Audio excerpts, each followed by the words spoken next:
Capítulo 5. Ley 1.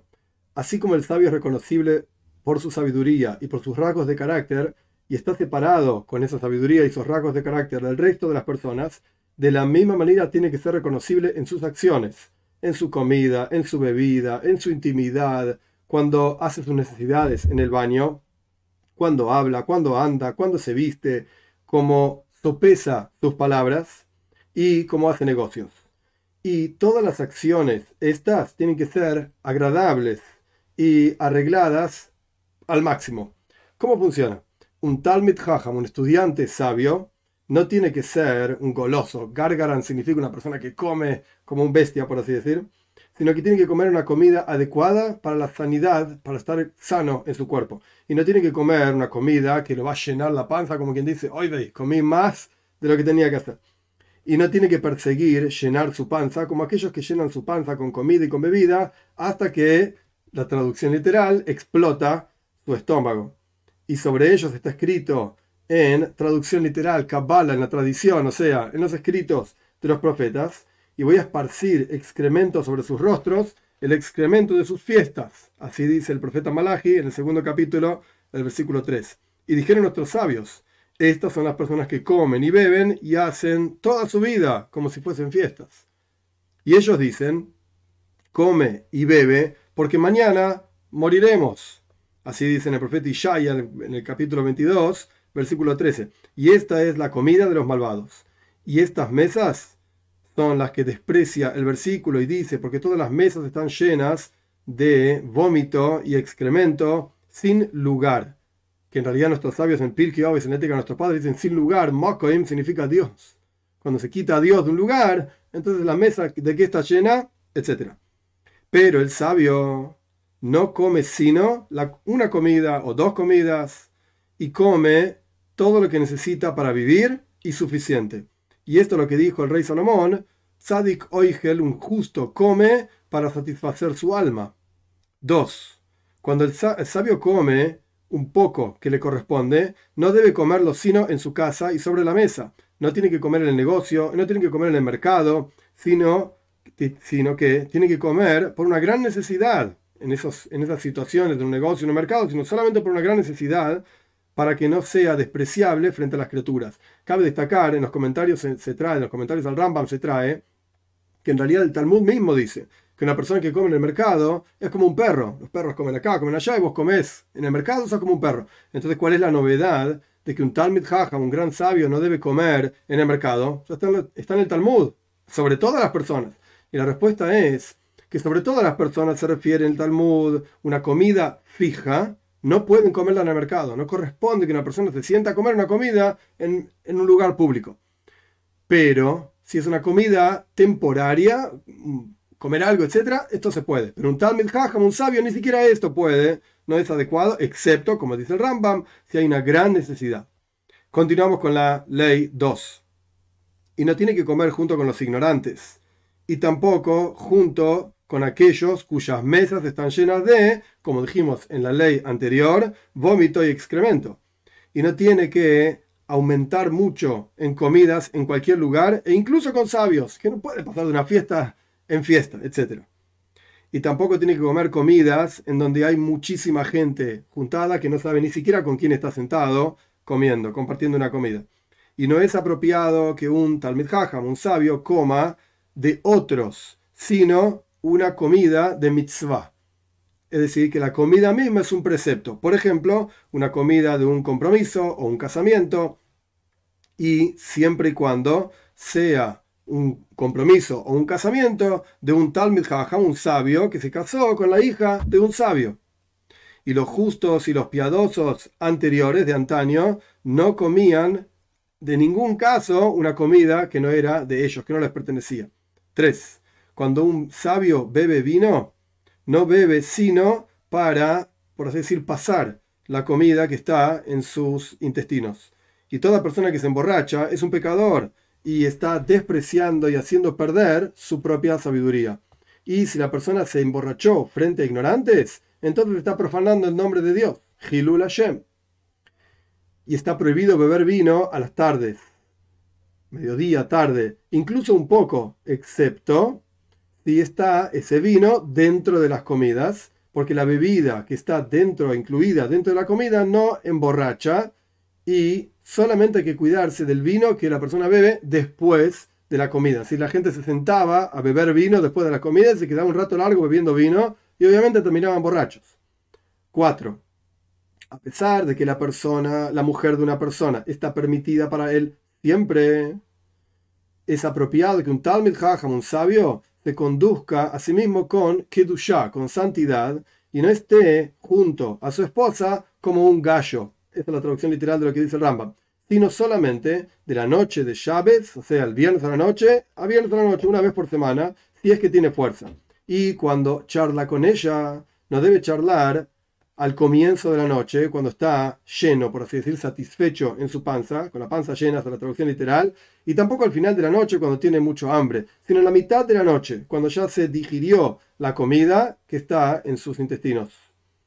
Y no tiene que, traducción literal, ser liviano en la cabeza demasiado, o sea, no tiene que hablar demasiadas tonterías, y tampoco tiene que ensuciar su boca con palabras vanas, incluso en privado, entre él y ella, porque está escrito en los escritos de nuestros profetas que Dios, esto está en Amós, en el capítulo 4, versículo 13, Dios va a decir a la persona aquello que habló. Y dijeron nuestros sabios, incluso una charla sencilla, simple, entre el hombre y su esposa, en el futuro la persona va a tener que rendir cuentas sobre esta charla.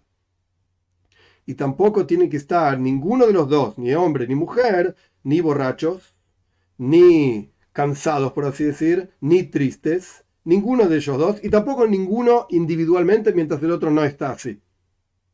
Y ella no puede estar dormida, o sea, él no puede tener intimidad con ella si ella está dormida, y tampoco la puede forzar mientras ella no quiera, sino que tiene que ser la intimidad con la voluntad de ambos y cuando ambos están con simjá, con alegría.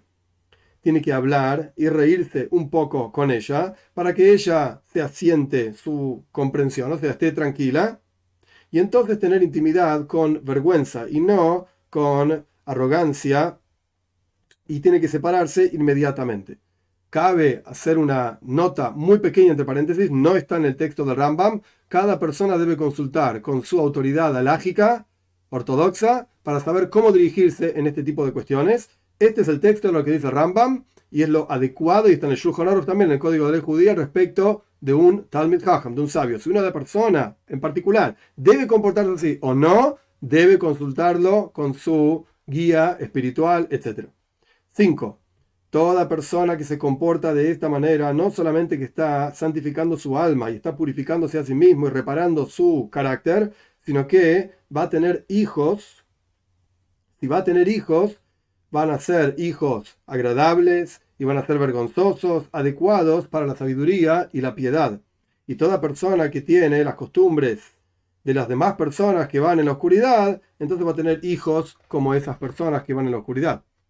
6. Un gran recato acostumbran los sabios ellos mismos.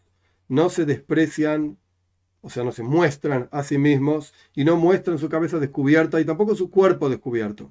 Incluso en el momento que está entrando en el baño, tiene que ser recatado y no tiene que mostrar de sus ropas hasta que se siente. O sea, no mostrar nada, ninguna parte del cuerpo hasta sentarse para hacer las necesidades.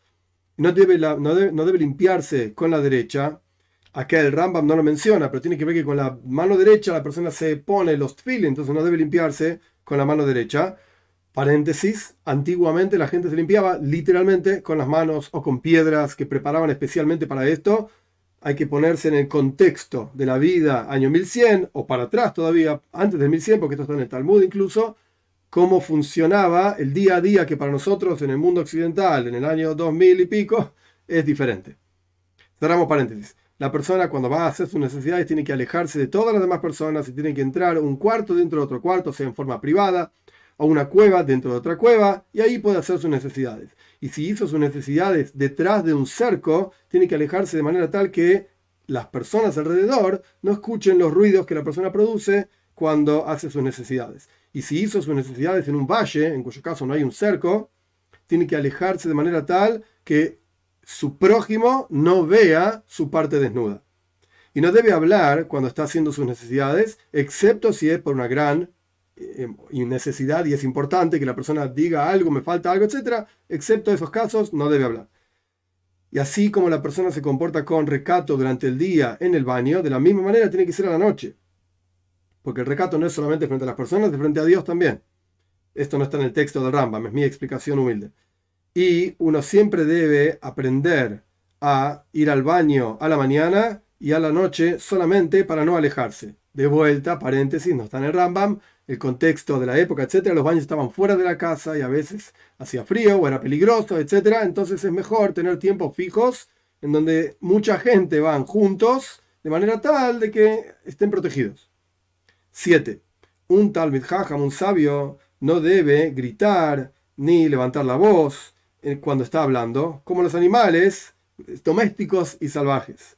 Y tampoco tiene que levantar su voz demasiado, sino que su habla tiene que ser tranquila con todas las criaturas. Y cuando hable con tranquilidad, tiene que cuidarse de no alejarse hasta el otro extremo, digamos, de bajar la voz, para no parecer como una persona soberbia, que habla muy bajito. Y tiene que adelantarse a saludar a todas las personas, traducción literal, adelantar shalom, o sea, el saludo a todas las personas, para que su espíritu, digamos, las demás personas estén agradadas con este sabio, o sea, que la persona termine agradando a los demás. Y tiene que juzgar a todas las personas para mérito y hablar, o sea, relatar en las alabanzas de su prójimo y no en el desprecio en absoluto, o sea, no en el desprecio de los demás en absoluto. Tiene que amar la paz, perseguir la paz. Y si ve que sus palabras sirven y son escuchadas, las dice. Y si no, hace silencio. ¿Cómo funciona? Estamos hablando de un Talmid Jajam, un sabio. No debe ir a hablar con el otro cuando el otro está enojado. Para tranquilizarlo, para calmarlo, mejor no decir nada. Y no debe preguntarle a una persona que acaba de hacer una promesa, justo en el momento que hizo la promesa, pero ¿qué es lo que estás haciendo? Mejor no decir nada. Al punto tal que se calme la otra persona cuando está enojado, cuando hizo una promesa, y ahí el Talmid Jajam, el sabio, va a hablar con ellos. Y no debe consolar a la persona en el momento en que está su muerto frente a él, porque es un momento duro y difícil que hay que acompañar, y no necesariamente decir nada. Porque el Rambam explica, es lo que dije yo recién en mi explicación, ahora va el texto del Rambam, porque la persona que tiene su muerto frente a él, o sea, que acaba de morir una persona, está ocupada hasta enterrarlo. No es el momento para conversar ni nada por el estilo. Y todo este tipo de cuestiones, termina diciendo el Rambam como para cerrar estas ideas, de cómo debe hablar un sabio. Y no tiene que ir con la intención de ver, o sea, presentarse frente a su prójimo en el momento en que el otro está desgraciado, por alguna razón, sino que tiene que ocultar sus ojos de él. O sea, no lo vayas a buscar si sabes que el otro está pasando mal, por alguna razón, en forma desgraciada, no te muestres como burlándote, mira, yo no estoy desgraciado igual que vos. Y no tiene que, traducción literal, cambiar sus palabras, ni agregar, ni quitar, sino en palabras de paz y este tipo de cosas. Cambiar las palabras significa decir una cosa y después desdecirse, no, pero yo dije en realidad otra cosa. En general el asunto es así. No debe hablar el sabio, sino palabras de sabiduría o bondades y este tipo de cosas. Y no debe relatar o charlar con una mujer en el mercado, incluso si es su propia esposa, o su hermana, o su hija. Porque van a sospechar, los que no sepan quién es, lo van a ver hablando con mujeres, etc. 8.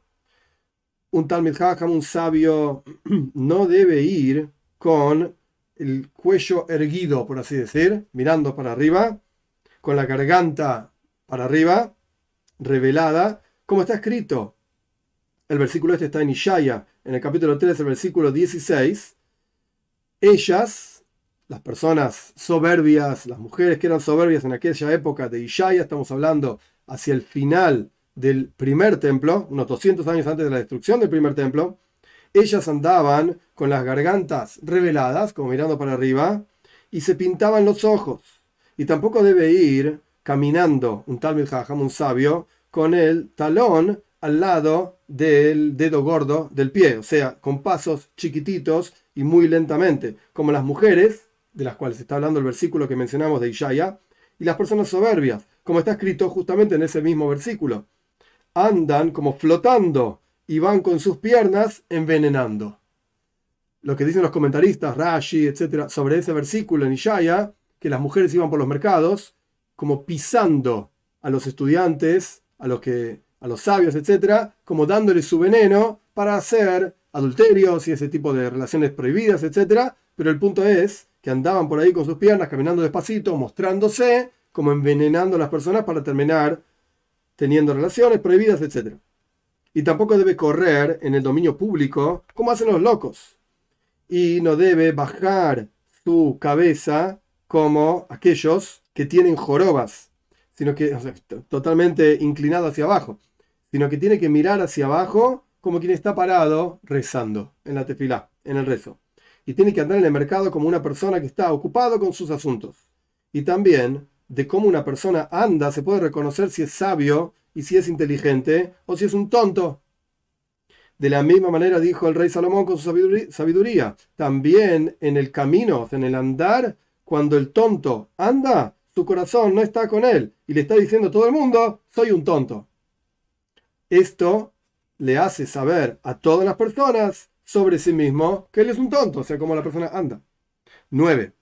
Las ropas de un Talmid Jajam, de un sabio, tienen que ser ropas agradables y limpias. Está prohibido que se encuentre en la ropa de un sabio algún tipo de mancha o algún tipo de aceite o suciedad, etcétera, porque la persona está despreciando la toira que lleva consigo, por así decir.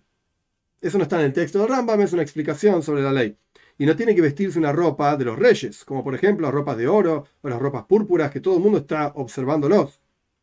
Y tampoco la ropa de los pobres, porque es una ropa que desprecia, la ropa del pobre, a quien está vistiendo esa ropa, sino que tiene que vestir ropas intermedias agradables.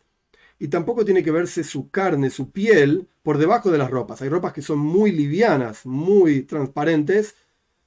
Explica el Rambam como las ropas de lino muy suaves que se hacen en Egipto. Por supuesto, esto es mi explicación, hace mucho calor ahí, entonces la gente viste ropas que permiten vivir en ese calor. No debe vestir este tipo de ropas un Talmid Jajam, un sabio. Y que tampoco sus ropas estén como arrastrándose sobre la tierra, como son las ropas de las personas soberbias, sino que tienen que ir las ropas del sabio hasta el talón. Y la manga en el brazo, en la mano, tiene que ir hasta el comienzo de los dedos. Así solían vestirse antiguamente. Ahora bien, un Talmid Jajam, un sabio, tampoco tiene que arrastrar sus ropas hasta el piso, o sea, bajar sus ropas hasta el piso. ¿Qué pasa? Antiguamente, cuando la persona no tenía una ropa para cambiarse para Shabbat, ¿qué hacía? Se bajaba la ropa, por así decir, para que no se vea que está siempre vestido con las mismas ropas. Entonces, un Talmid Jajam, un sabio, no debe bajar sus ropas hasta el piso, por así decir, porque parece, como dijimos anteriormente, una persona soberbia, excepto en Shabbat. Solamente si no tiene otra ropa para cambiarse. Entonces ahí bajaba, por así decir, sus ropas para que parezca como un rey, y soberbio, justamente. Pero eso es porque es Shabbat. Y tampoco debe vestirse con zapatos remendados, con parches sobre parches en los días de verano, que son momentos secos en la tierra de Israel, pero en los días de lluvias, o sea, en el invierno, etcétera, momentos húmedos, está permitido si la persona es pobre, porque no tiene otro zapato para ponerse y aparte porque termina ocultándose los zapatos remendados con toda la suciedad que hay en las calles, que no están pavimentadas, etcétera. Estamos hablando hace muchos años atrás, siempre hay que ver las cosas en contexto. No tiene que salir perfumado al mercado y tampoco con ropas perfumadas y tampoco tiene que poner perfume en su pelo, porque por supuesto todo esto tiene que ver con que sospechen que anda haciendo cosas que no tiene que hacer. Pero si ungió su piel con perfume para sacarse la suciedad, eso está permitido. Como ya estudiamos, no necesariamente se bañaban tan frecuentemente como es la costumbre hoy en día, una vez por semana. Entonces a veces tenían un olor que no era agradable y se ponían algún tipo de desodorante, perfume, etcétera, para sacar la suciedad o simplemente para limpiarse, más allá de la suciedad que puedan tener por la transpiración propia. Entonces, si se puso perfume en su piel, no por el hecho de ponerse perfume, sino simplemente para limpiarse, eso está permitido. Y tampoco tiene que salir solo a la noche, excepto si tenía un momento fijo para salir, para estudiar o para enseñar. Todo esto, termina diciendo Rambam, es por las sospechas de que ande con mujeres, etc. 10. Un Talmid Jajam, un sabio, tiene que ser muy cuidadoso, tiene que medir sus palabras con justicia. Es decir, todos sus asuntos, no solamente sus palabras, con justicia. Tiene que comer y beber y alimentar a las personas de su casa de acuerdo a su dinero y su éxito. Éxito significa las propiedades que tenga.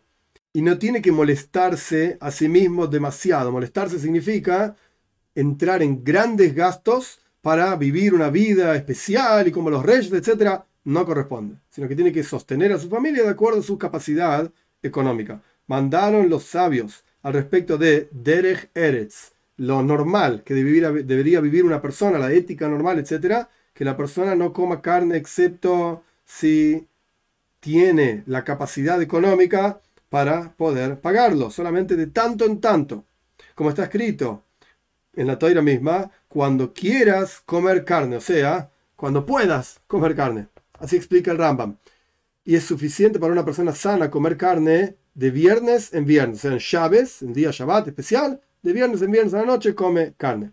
Y si la persona era rica para para comer carne todos los días, puede comer. Dijeron nuestros sabios, mandaron y dijeron, una persona siempre debe comer un poco menos de lo que le corresponde de acuerdo a su dinero. Y tiene que vestirse como corresponde, y tiene que honrar a su mujer y a sus hijos más de lo que le corresponde a él mismo. 11.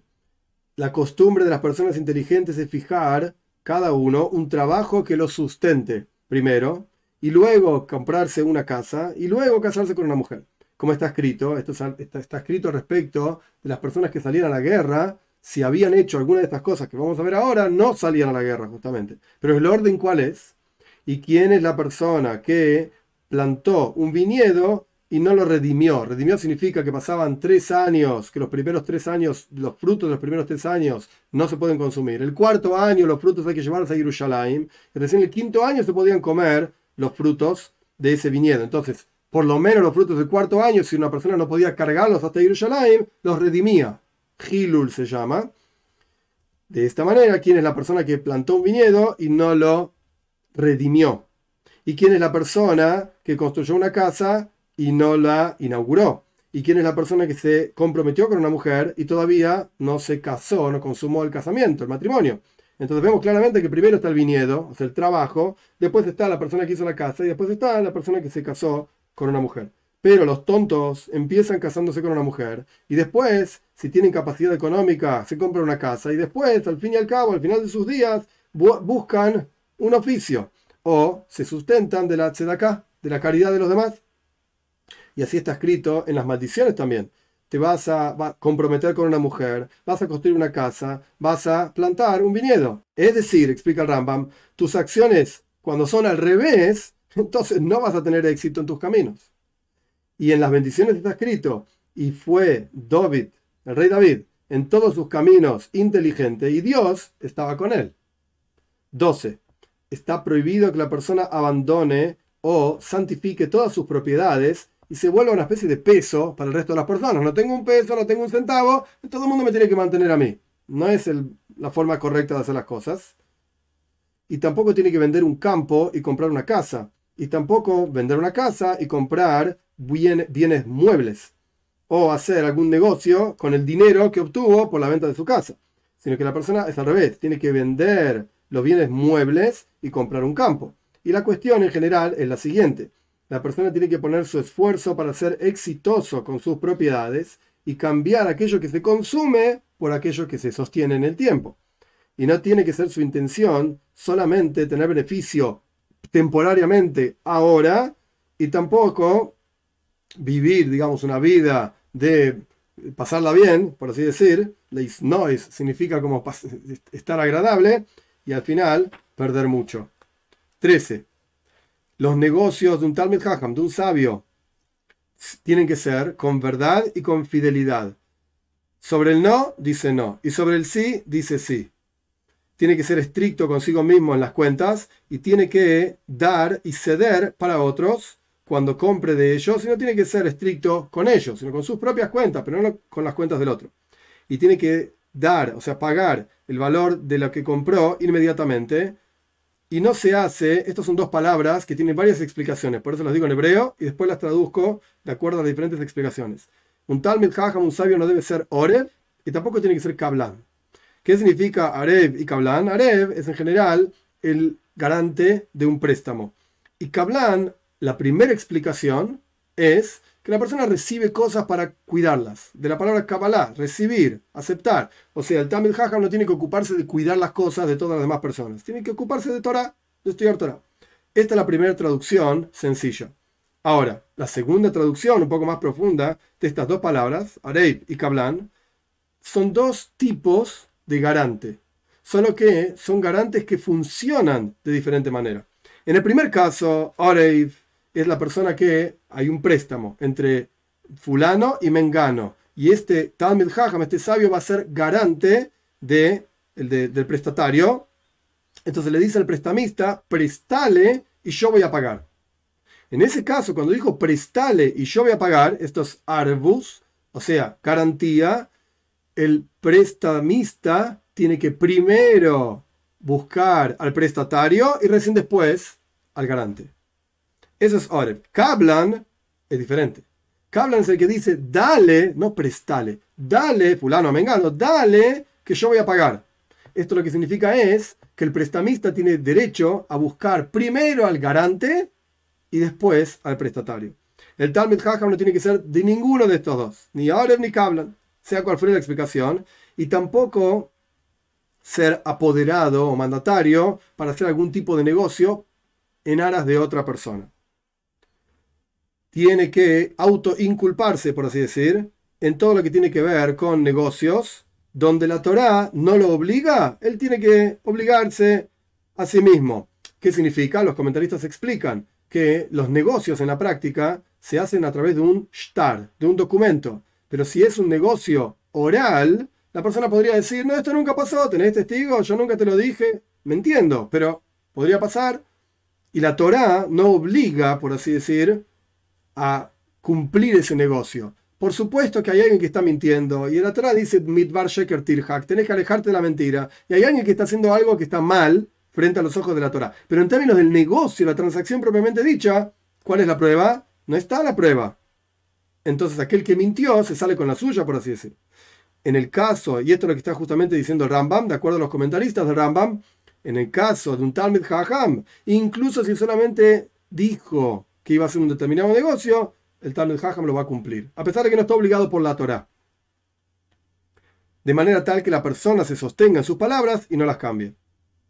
Y si otros se vieron obligados a pagarle a él porque hubo un juicio, entonces el Talmid Jajam, el sabio, por así decir, prorroga esto, lo deja para después, y perdona también, y presta, y agracia. Y nunca un Talmid Jajam baja, traducción literal, baja al oficio del otro, o sea, no hace lo mismo que hace otro para hacerle competencia y terminar sacándolo de negocio. Y tampoco hace sufrir a una persona nunca en toda su vida. En general la cuestión es la siguiente. El Talmid Jajam, el sabio, tiene que ser de aquellos que son perseguidos y no de los persecutores, de los que son avergonzados y no de los que avergüenzan. Y una persona tiene que hacer todas estas acciones y este tipo de cosas, y sobre esta persona está escrito en el versículo en Ishaya, el capítulo 49, 3, me dijo a mí, tú eres mi sirviente, dice Dios, en la boca del profeta, el pueblo de Israel en quien yo me enorgullezco.